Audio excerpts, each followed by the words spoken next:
Good morning, everybody. Today is a Monday, February 13th, 2017. And this is Before the First Cup with Jules here on UCY.TV. Happy Monday, everyone. It is a snowy 29 degrees and coming down with Lake Effect snow here in upstate New York. I don't know, we got pretty hammered last night. I wasn't expecting all the snow. So where do we leave off on Friday? We titled the show AI, VR, Hijacks, Mayhem, DARPA, and Anti-Propaganda. We talked about some really disturbing things. One of them was it appears that Mayhem, that shape-shifting immune system for the internet created during the Cyber Grand Challenge that DARPA was holding in Vegas in August, that shape-shifting immune system that could go out without any human intervention and determine who is friend and who is foe in the internet and shut down, search, and destroy any type of holes or vulnerabilities that were discovered. But they're now talking about making this available commercially. We read a story Friday that said that DARPA was doing just that, or not DARPA, Carnegie Mellon. DARPA held the contest. Carnegie Mellon wrote the software. And it appears to me that they have allowed Skynet to go be autonomous out there and start scanning to see what kind of vulnerabilities they could find. Now, we also found, talking about rich tech billionaire-ish people, we also found Mark Zuckerberg wants to cure all disease. And the day before, we discovered Elon Musk thinks that we should get some sort of neural mesh, so we'll be able to compete against the AI that is coming. Now, I told you I like Elon Musk, but I wasn't too fond of that idea. And it gets even crazier. Of course, we found out AI is smarter than the average American already. We got AI in the machine. We got AI in medicine. We have AI in government someday. You just wait and see. Hasty decisions are made from imperfect humans that utilize their emotions to make decisions. We're going to take care of that for you, Johnny. There won't be any more inferior feelings. Well, there was a story that came out of Singularity Hub. This was a couple months ago. We tried to get this started a couple days. We didn't quite make it. So I think we're going to kick it off here because I found a video that was like my every worst nightmare come true. I'd like to play that a little bit later here. It's only a couple minutes, but this guy, I don't know what his name was, but he sure sounded like Vlad. He had a very, I don't know if it was either Russian or thick Middle Eastern accent, but they're doing this news show called Lips TV. And they were covering some of the new technological advances from DARPA. And the dude was a techno junkie. He loved technology. But it was really amazing to see how somebody who hasn't quite understood what's going on starts to connect the dots. And this guy starts to see exactly what we've been saying. Like, you know, they're working on the Brain Project and they're importing and inserting memories. And it's all in the name of PTSD. But, oh, what if they start doing this to normal people?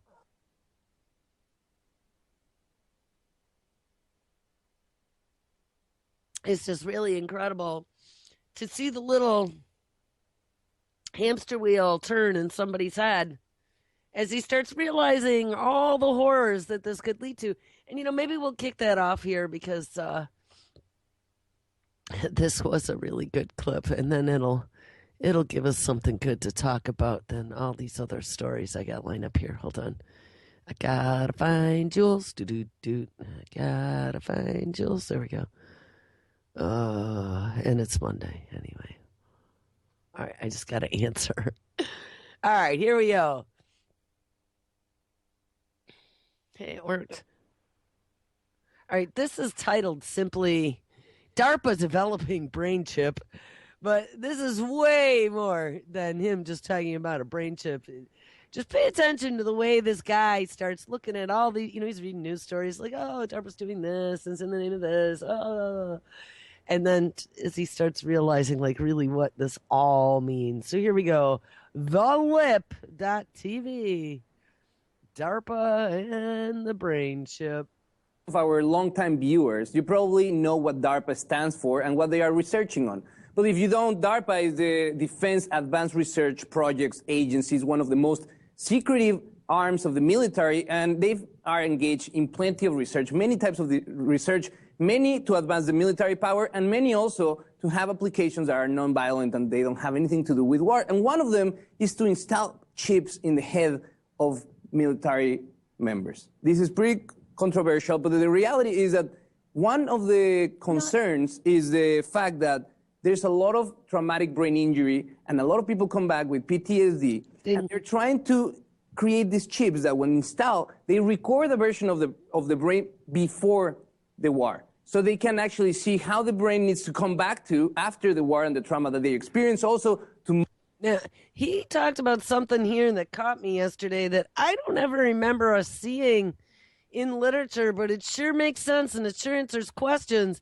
So before they send them to war, they literally record what their brain looks like before they end up with trauma. And I'm assuming that they're doing fMRIs or some sort of brain scan where they can see frequencies. I don't know. But they're recording the brain beforehand so then they can attempt after damage to recreate the brain afterward. Monitor the chemical changes in the brain that are associated with depression, with mood swings. So this research is very powerful. I think we have to focus on the fact that it's being developed in order to help people when they come back adjust and deal with post-traumatic stress disorder. Now, we have... Ding, it's all about curing you and keeping you safe. Journalist Annie Jacobsen. She's coming out with a book, chronicle the history of DARPA. It's called The Pentagon's Brain. And she says that yes, there is need for that, but at the same time, don't forget that DARPA is part of the military, and at the end, they want to weaponize. She's afraid that... Ding. This is some new book that we should get this. It's called The Pentagon's Brain by Annie Jacobsen. An uncensored history of DARPA. It looks really damn good. They are trying to do two things. One, create super soldiers that have no remorse, that they can actually... Korean candidate style. Exactly. And the other one is tapping into the brain, recording how the brain works, so they can actually develop artificial intelligence from that data. It's pretty crazy. Ding. I mean, guys, this is everything we've been talking about. Hold on. Freeze there, Jose. The super soldier program, I'm telling you, they want to be able to manipulate those brain chemicals so there is no more fear. So when they start to sense immediately that a soldier is starting to hesitate as he's going into a dangerous situation, they want to be able to either control directly or have something inside of that soldier that can control the quote-unquote failure, because they're soldiers, remember, you're supposed to go into scary situations and have them overcome that fear chemical with some sort of adrenaline chemical or dopamine chemical to encourage them to keep moving forward.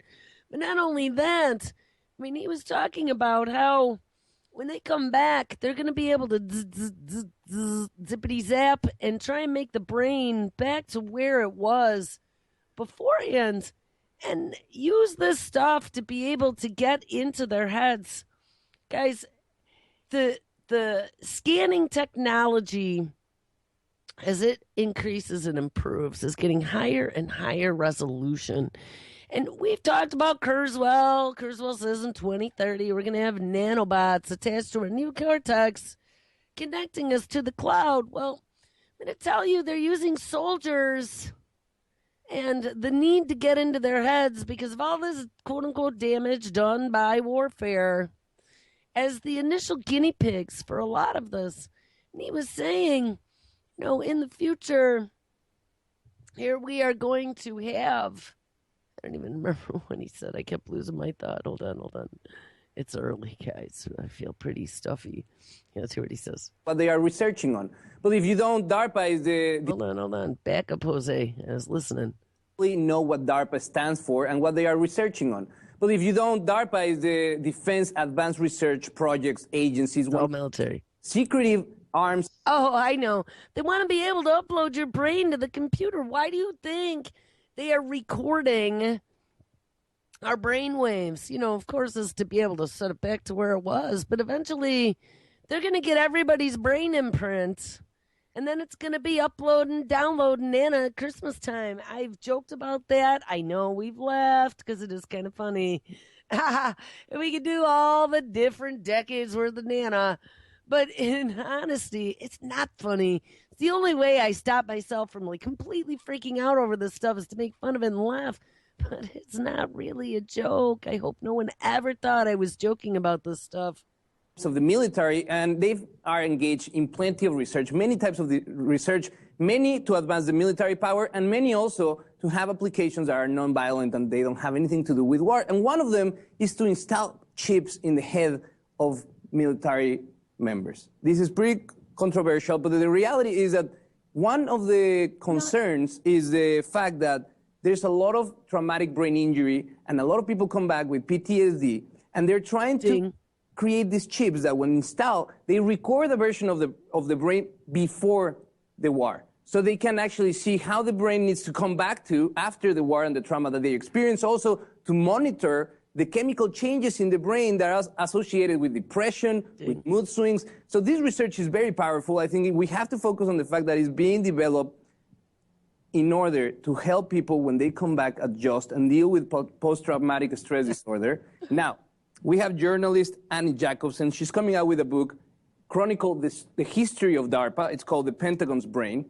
And she says that yes, there is need for that. But at the same time, don't forget that DARPA is part of the military. And at the end, they want to weaponize. She's afraid that they are trying to do two things. One, create super soldiers that have no remorse, that they can actually Manchurian candidate style. Exactly. Manchurian candidate.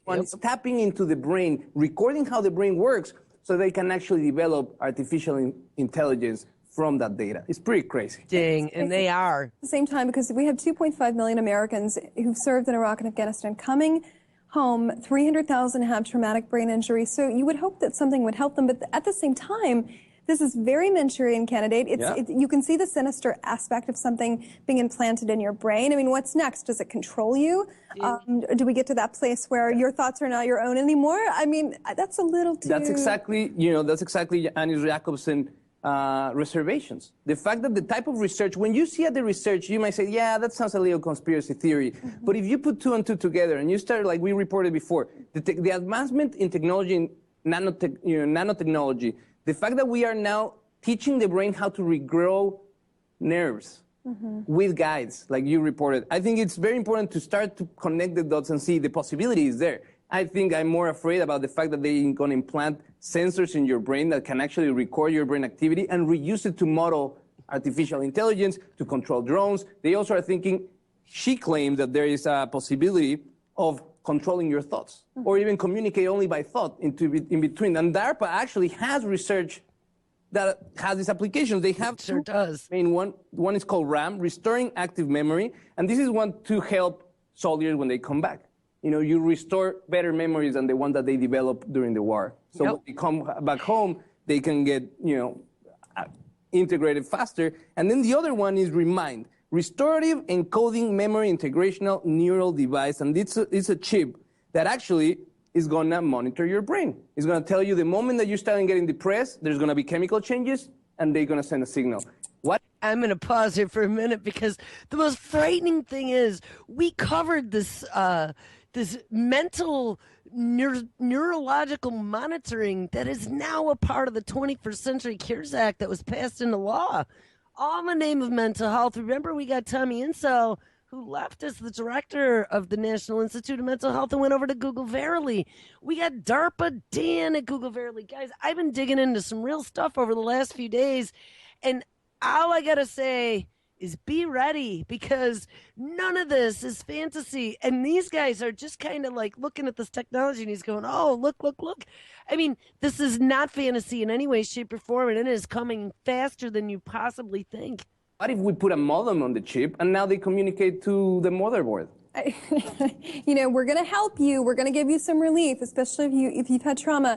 But we might take a little bit of your autonomy. We're probably not going to tell you that last part. That scares me. Just say no. Anybody listening to this, hopefully, do people have a choice whether they receive the chip or not? Do we know? Well, here's the thing. According to Defense One, an online magazine that covers the military, and it's the only... And Defense One, I actually get stories out of there. I think it's defense1.gov. I'll find it. I'll put it in the link. But they cover a lot of new DARPA projects that are rolling out and they're experimenting with in a public sense. It's typically a publication, I believe, for military and ex-military. The only place where I actually found an official statement on the matter, it was from last year, where DARPA was announcing this project, and everything was framed around PTSD. Now, they said at the time that they were still in development and the testing phase wouldn't be happening till 5 years, so maybe in the 3 upcoming years. Now, we know that they're not necessarily saying the truth. Right. They could have a completely different internal timeline and have another one for the public, so that doesn't really mean much. But they do accept the fact that they're doing this type of research on top of the exoskeletons, on top of the fighting robots, and a bunch of other research that makes me have, that nightmares? One side, because I love technological advancement. I love when we are pushing the limits of science, but I'm very, very wary. I'm very, preoccupied with the idea of weaponizing all of this advancement. Me too. At the end of it, we can't forget that DARPA is funded by the military. But we want to know your thoughts, and please, if you haven't, subscribe to the Lip TV. So that was it, the Lip TV. I don't know, I looked at some of their other stuff on the channel. There was a lot of sex stuff, so if you want to go out there, you can. Wasn't my cup of tea, but I really liked, I want to call him Igor, but he was Jose. That's what his name was. I really liked his accent, and he was pretty smart. And he was like, what? I really like technology, but look at all the stuff. And guys, none of that was fantasy. That is all real. That is all happening. We've outlined that for years now, all in the name of curing PTSD and soldiers from DARPA, who, yes, happens to be the secret, super secret, advanced technology arm of the military that is about killing people. So don't let them ever fool you, even if they sprinkle DARPA dollars at all these universities and hospitals to get their research done. It is not to keep you and Nana mentally spry in your old age. Oh, no, because part of that research was inserting and removing memories and putting happier memories in the places of bad memories. And when you start adding 2 and 2 together, and he just kind of scratched the tip of the iceberg, but it gets way worse than what he was even postulating. We got this new Ministry of Truth that is forming. I just saw DARPA, we covered yesterday or Friday. DARPA is now, hold on, I got to pull up my show notes, because they had some sort of social media anti-propaganda tool that they were working on where they were going to be able to, DARPA computer simulations target social media to root out enemy disinformation and propaganda. Oh, yes. And when we read this, it pretty much was meaning you and me, anyone that can be grouped in to quote unquote fake news and maybe tied to the Russians or the Iranians somehow. We have RT News out there. We have Press TV, which, yes, happens to be Iranian. I would be concerned. I would be concerned for any of us that focus on trying to expose the bullshit that we're being fed, because they're coming after us now. And it's not just Google and pointing Google at us with their truth algorithm and fact-checking news. They literally are pointing an arm of the military. If you remember Keith Alexander, the NSA, and cyber operations, that Wired magazine article we read that we spent about 2 days on, digging deep into all the different pockets of cyber patrol that they created.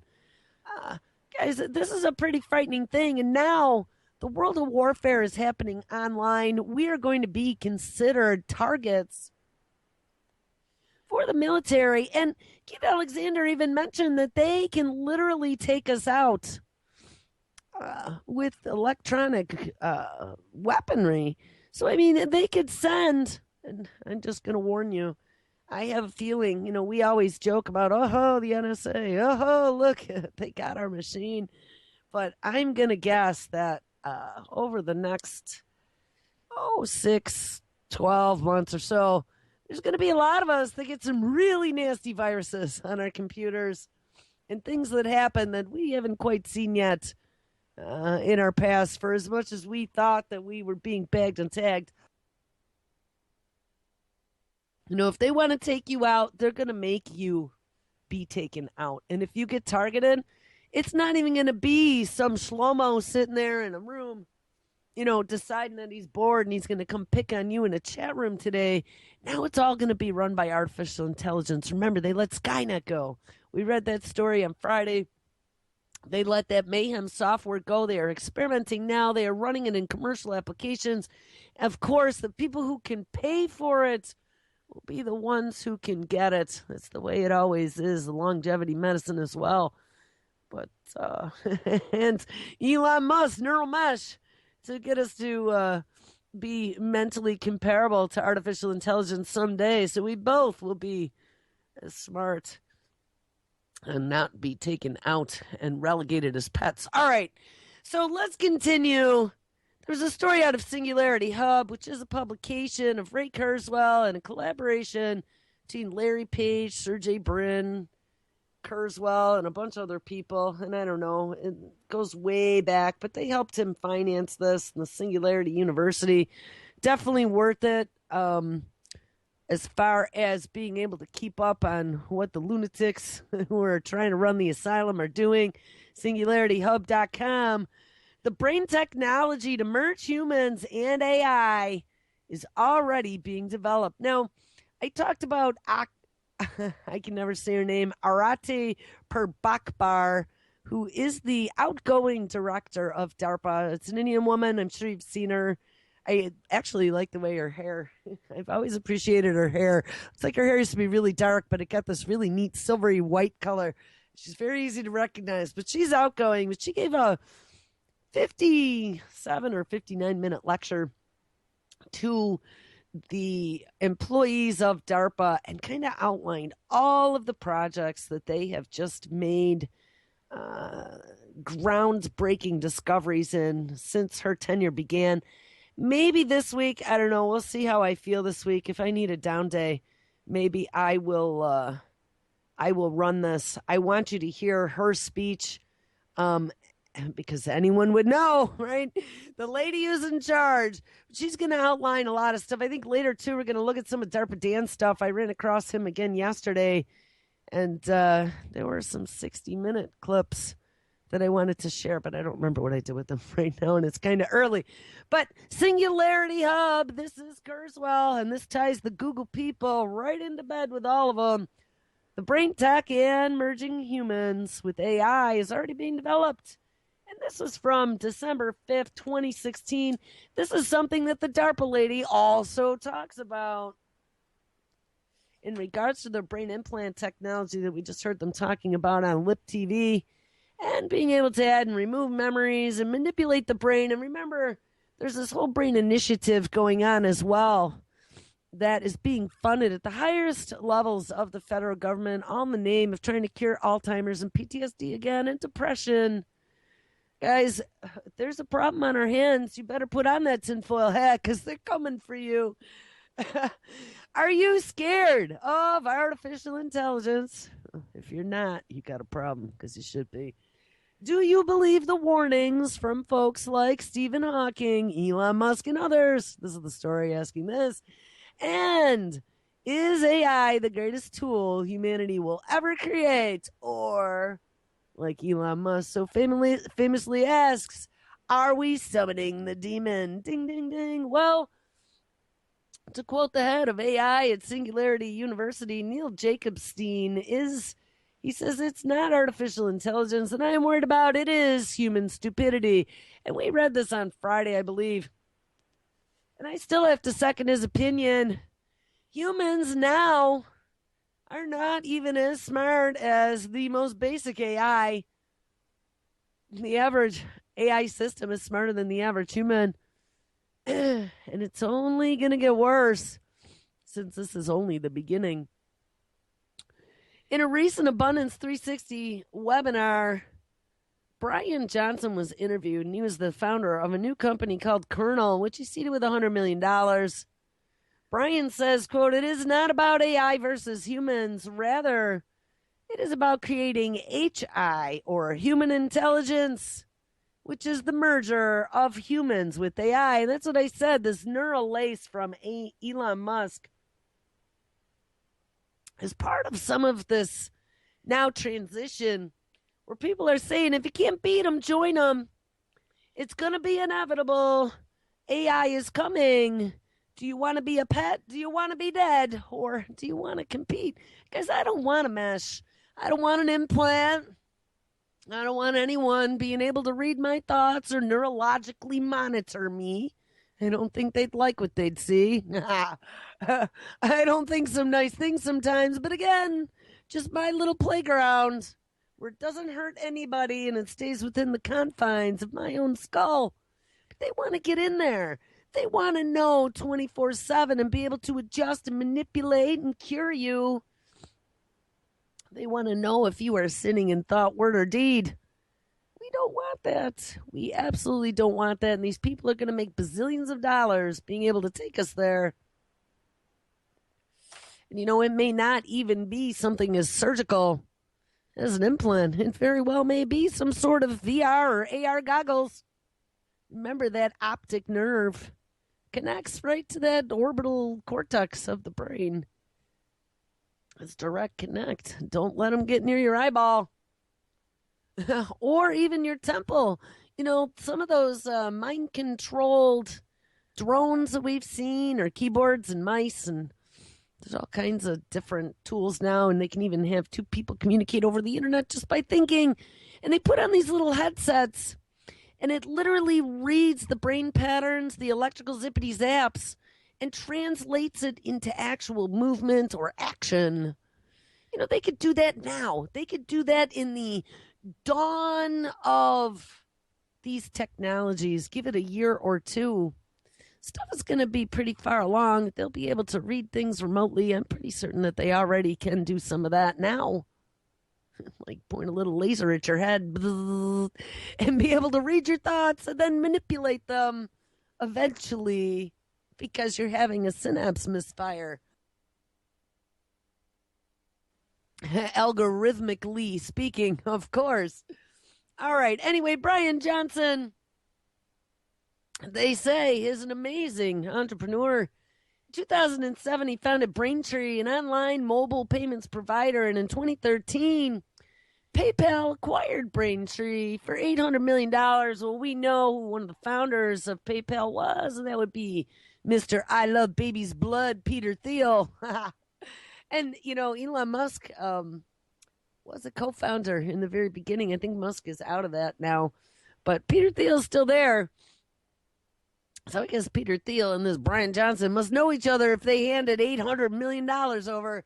In 2014, Brian launched the OS Fund with $100 million of his personal capital to support investors and scientists who aim to benefit humanity by rewriting the operating systems of life. And that seems to be what all of these tech billionaires are doing. Let's benefit humanity. Let's donate billions of dollars of our own personal money. Mark Zuckerberg, Priscilla Chen, $3 billion to help cure all disease. Well, hey, isn't that nice? Isn't that what tech billionaires like Bill Gates said that we were supposed to do? We were supposed to become the puppeteers and guide humanity because humanity can't guide itself. And guys, this is what is going on now. His investments, this is this Brian Johnson from Braintree who sold out to PayPal. His investments include, and I'm sure Peter Thiel helped him find something to invest in. His investments include endeavors to what? Oh, cure age-related diseases and even radically extend healthy human life to 100 plus. That name of that company is Human Longevity Inc. As well as replace the human what? Oh, visual cortex, ding, using artificial intelligence, and that one is called Vicarious. And yes, why would we want to replace the human visual cortex with AI? Well, we talked about that last week. This is with some of these new fangled virtual reality goggles. There was some study we were reading that all it would take would just be to interrupt that little signal that goes from your visual and your auditory input. Interrupt that with a little nanobot or something that then would be feeding from some other feed. And you know what? You wouldn't literally know that you weren't really there. If they take your input, your seeing, your hearing, your smelling, and they just stop that right in the brain. Stop it, redirect. And they point it to a new source, which happens to be run, in this case, by some sort of AI that's then feeding you this new sensory input. You would literally feel like exactly where they put you. In some 3D new made-up world that you couldn't tell the difference. Guys, it's frightening. If they would be able to do something like this remotely, and I know that's what they're planning on. It's all going to be originally in the name of trying to cure you of some sort of post-traumatic stress disorder. They're using VR now in trying to help soldiers with video games get over their post-traumatic stress. But, as they are launching this whole mental health component to this 21st Century Cures Act, and they moved Tommy Insel. Guys, he's no small potatoes. Tommy Insel literally was the head of the National Institute of Mental Health. He is now over to Google Verily, working on life sciences and curing your mental disease, using your voice patterns on your cell phone, trying to diagnose you, and then we're going to come up with all kinds of creative technology ways to fix you. This is not where we want to be. And once they can hijack your five senses, remember, this is what is giving right now AI all this power. We are literally flipping the switches and turning their senses on. We are allowing them to become as close to quote unquote alive as they can be because we are giving them five senses.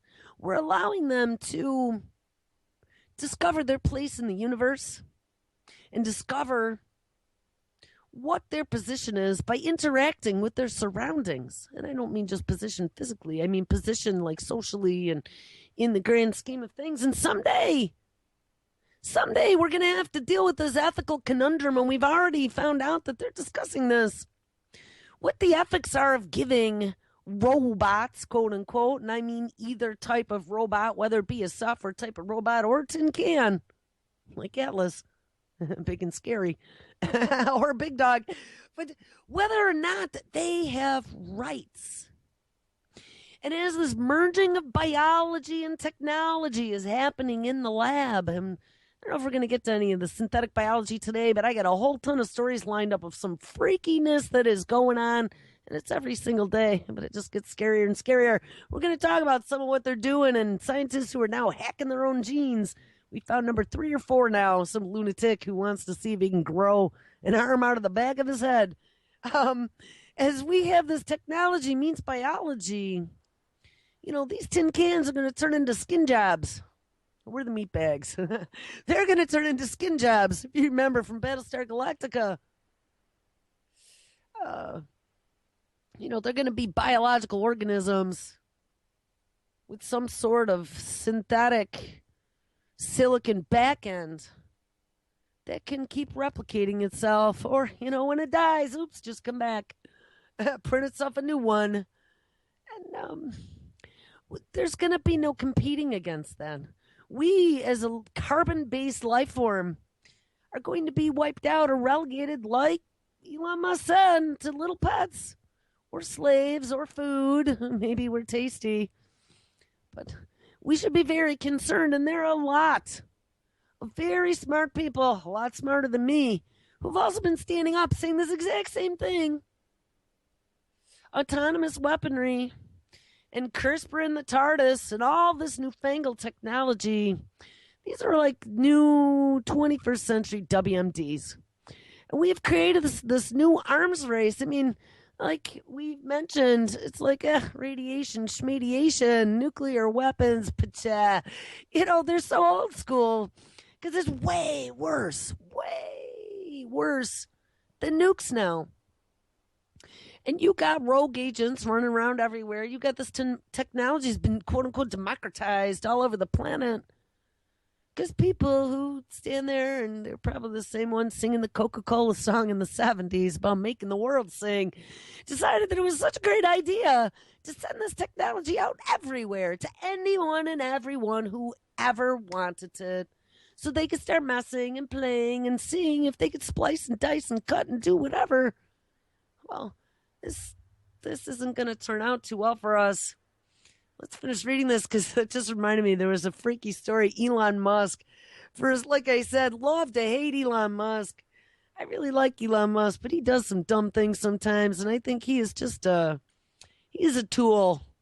He's a tool that is straddling the fence, and they're using him as much as he's using them, as he's getting help from DARPA, or not DARPA, NASA, and he can use their spaceport, and he's getting access to all their employees and stuff. And I mean, he's still dumping billionaire dollars in there, but he's getting some taxpayer money to help him with a space program. Anyway, let's finish the story so we can get to that. So this Brian Johnson, this founder of Braintree, who then sold Braintree to PayPal. This is for the mobile payments for $800 million. The same Brian Johnson who then put $100 million of personal funding to start investing in all kinds of mad science technologies. Human Longevity Inc. is one we found out, helping humans live beyond 100. The other one is Vicarious, that'll allow them to replicate and hijack the visual cortex using AI. And like I said, that'll allow them to take over all your input and put you wherever they want to put you in your little VR goggles, and eventually you'll be in the Matrix full time. Also, another investment is called Planetary Resources. This is to expand humanity's access to resources. Not sure what that means. We also have Reinventing Transportation using autonomous vehicles with a company named Matternet, as well as educating on accelerating technological process. He's dumped money into Singularity University. And here's a new one. I'm seeing this all over. Reimagining food. They are talking about how 20th century food production is so old school and just so behind the times and just so not carbon friendly. We got to eat bugs, people. And we got to eat stuff that's burped out of a bacteria because, hey, the bacteria can make stuff too. Just call it Soylent Green. And that company is named Hampton Creek, as well as making biology a predictable programming language. And he's invested in that as well. Companies called Emulate, Ginkgo Bioworks. I've looked at them. Lygos, Pivot Bio, Synthego, and Synthetic Genomics. And then last but not least, digitizing analog businesses, among others. So Brian is a big thinker, and hey, by the way, he seems to know Peter Thiel, so I'm sure Peter turned him on to some stuff, and he is now devoting his time, energy, and cash to building HI, human intelligence, through this investment vehicle.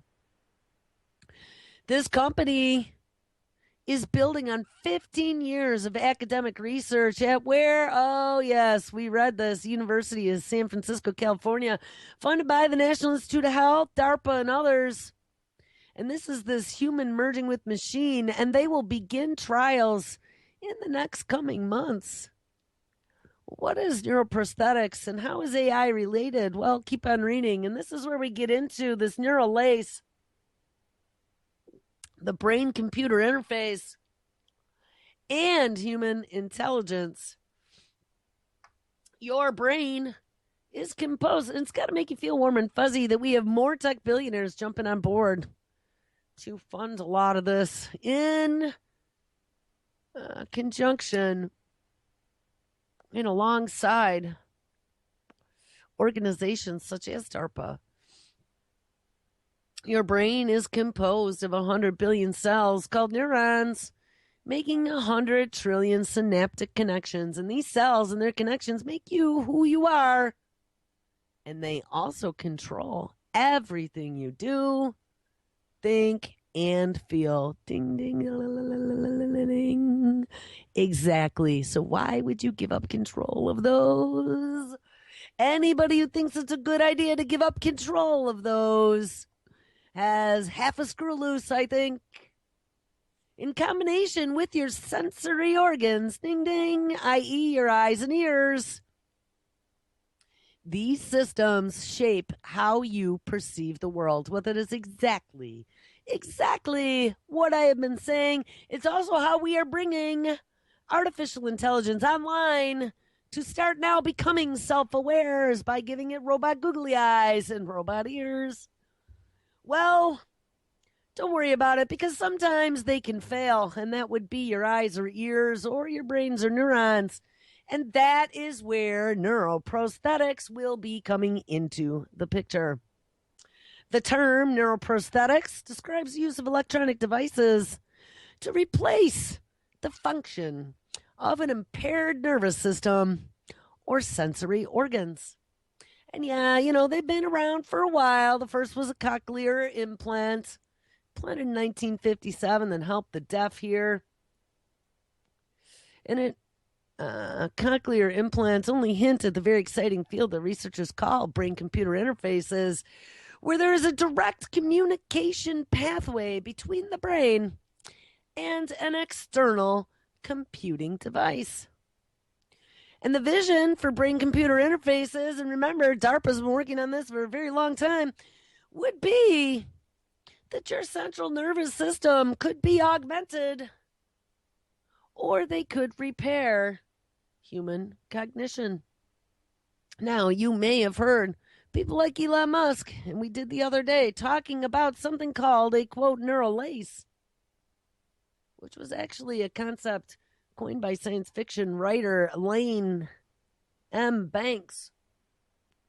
Banks describes neural lace as essentially a very fine mesh that grows inside your brain and then acts as a wireless brain-computer interface, releasing certain chemicals on demand. Well, to me, that sounds like DARPA's wet dream, because that's what they've been trying to create, something to push the chemical buttons, to be able to manipulate and control you, to control your emotions if you're afraid on a battlefield, as well as connect to you without having any type of scar tissue. That seemed to be an issue with brain implants we were reading the other day. And have it be wireless, so you don't have wires connected to get all twangled up in. I mean, this is frightening. Well, though the idea of a neural lace may have started as science fiction, companies like Kernel, with a K, are making it very real, and that is underlined and bolded, by the way.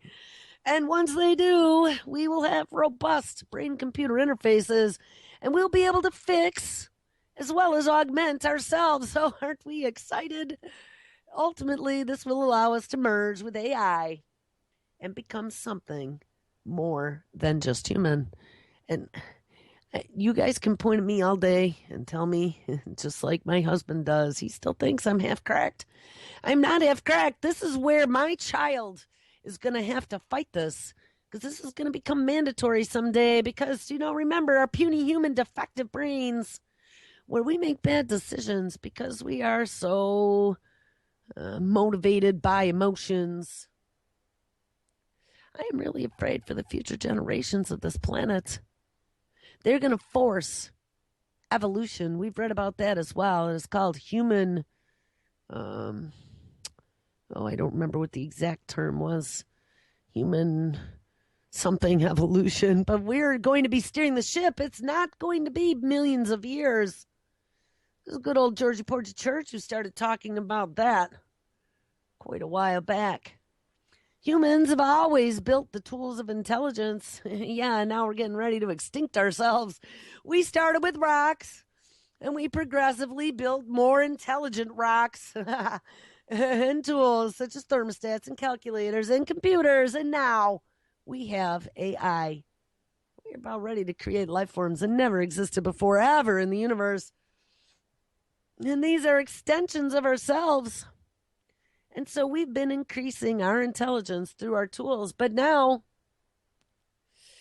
our tools have become sophisticated enough thanks to what? Oh, Cupid doll for anyone. We've talked about it a million times before. Thanks to the exponential technologies. Writing atop of Moore's Law, it's the law of exponential returns, that we are now about to incorporate them into our biology and take an exponential leap forward in our intelligence. Yeah, for those who could pay for it and those who aren't, just 1.0. And this is so significant that this will change us as a species. We are talking about taking natural evolution into our own hands, and that's what I told you. It's called human-directed evolution. That's what it is. Now, this author from Singularity Hub says that we're going from evolution by natural selection, which is Darwinism, into evolution by intelligent direction, or having lunatics running the asylum. So we can now focus on technologies to augment human intelligence. And this is what Brian Johnson and Colonel are now focused on. The first step is to answer the basic questions. Can we mimic natural functions of neurons firing? Well, I guess we can. If we can mimic that natural functioning and restore the circuitry, or even if we can just maintain that circuitry, it begs the question, can we improve that circuitry as well? Could we make memories stronger? Could we make memories weaker? Well, I think DARPA's already proved that. Could we work with neural codes the same way we work with computer programming, biological code, synthetic biology, or genetic code? Well, yep, we already read about all that too. And could we read and write to neurons? Well, yep, we already read about that as well. And could we merge with AI? Well, according to Ray Kurzweil, and the dude who's writing this says, according to my friend Ray Kurzweil, the answer is most certainly yes.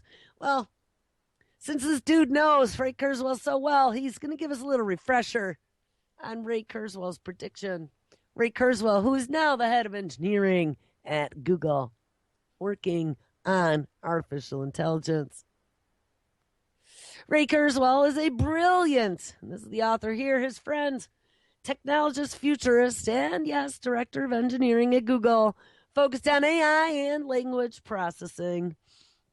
He has made more correct and documented technology predictions about the future than anyone out there.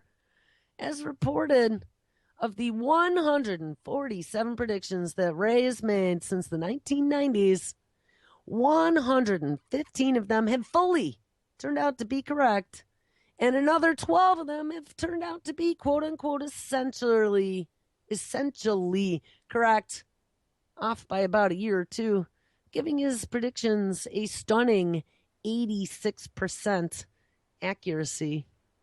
And not too long ago, there was a post that this author wrote about his wildest prediction yet. And this is the very story that I had queued up when we started reading last week. In the early 2030s, and I think it's going to be sooner than that, Ray says, quote, "We are going to send nanobots into the brain via the capillaries that will provide full immersion, virtual reality from within the nervous system, and connect our neocortex to the cloud." This is what we were reading last week, where I was saying they could hijack your input. They will be able to hijack your vision, your hearing, your smell, any of your senses, and redirect that sensory inputs to some other cloud-based, AI-based matrix to make you feel like you are someplace completely different. You won't even know what's real anymore because it's not going to be external. They'll be able to do it inside of your head. And just like now, we can wirelessly expand the power of our smartphones 10,000 fold. By utilizing the cloud today, we will be able to expand our neocortex in the cloud as well. A few weeks ago, this author, oh, and guess who this author is Peter Diamandis, who is another rich tech billionaire, has invested in all this crazy shit. A few weeks ago, this very Dr. Peter Diamandis asked Brian Johnson, I think that was his name, of this Kernel company, what he thought about Ray's prediction about whether or not we'd be able to have our neocortex in the cloud by the 2030s. And guess what Brian Johnson's response to that was? Oh, Brian must listen to my show, because Brian said, quote, "Oh, I think it'll happen long before that," unquote. See, guys, I told you, don't let them tell you it's so far down the road, because it's not. It is coming faster than you've ever realized, and they've inked all the papers and they've dumped all the money into it, and now it's going to make lots of tech billionaires bazillions of dollars the next 3 to 4 years. That's all it's going to take. 3 to 4 years. By 2020, you're going to see the world is going to be a much different place. They're all doing it in the name of 21st century cures right now. It's not going to be. It's all going to be in the name of being able to identify terrorists in the future, to be able to read your mind and make sure you're not thinking any evil thoughts, Johnny. You know, it's going to be there. You make certain. Well, where are we going to go from here? I don't know. I have all kinds of stuff. I definitely want to read about this magic leap. This is something that Google has been investing in. This is what the secretive billion-dollar startup Magic Leap has been working on, and this was just from a few days ago. Magic Leap, the $4.5 billion startup backed by Google, building technology that augments human vision, ding ding, with digital imagery, is scrambling to finish working on a prototype before an important board meeting this next week.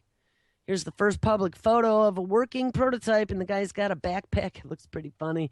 Looks like he's going to be a Ghostbuster, and he's got a thing on his head and wires everywhere.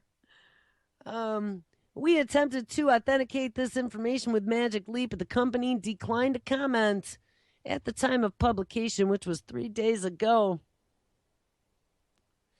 This early prototype was described to Business Insider as a Pico, which is a real wearable, and it is a real wearable. Peak is a term that Magic Leap has used to describe the current prototype. The photo is of what the device looked like in January, and there will be many improvements since then, but they've explained a bit about what is going on. They previously reported it is a milestone in product development, and it is a long way from being ready for the marketplace, but it is going to be truly portable. It has raised $1.3 billion in venture capital, as well as now they have valued the company at $4.5 billion with investments from Anderson Horowitz, Kleiner Perkins, Google, JP Morgan, Fidelity, and Alibaba. And this is going to be an augmented reality that can feed images into your eyes. I don't even know. But guys, the world is going to get stranger every single day. All right, so where do we go? We're going to have to end it up here. Germany is now threatening biohackers with prison. Don't go zippity zapping yourself, splicing and dicing, or doing any type of gene editing in mommy's back bedroom and then inserting it into yourself. Over the last few years, advances in science have made the kind of experiments only once accessible to PhDs with fancy labs far more attainable. College undergraduates are constructing gene drives. We've talked about gene drives. Those could be the end of the human race. And anyone can buy a kit on the internet to concoct their own bioluminescent beer. But the German government, it seems, is none too pleased with the weapons of mass destruction being democratized. 2 weeks ago, its Consumer Protection Office issued a statement making clear just how upset it is. Any science enthusiast doing genetic engineering outside of a licensed facility might face a fine of 50,000 German dollars and up to 3 years in prison. And guys, I am not about cracking down on anybody's liberty, but I gotta tell you, gene splicing in mommy's back bedroom in New York City doesn't seem like such a damn good idea to me. So this statement of prison time and fines for at-home DIYers sent a shockwave through the DIY bio community.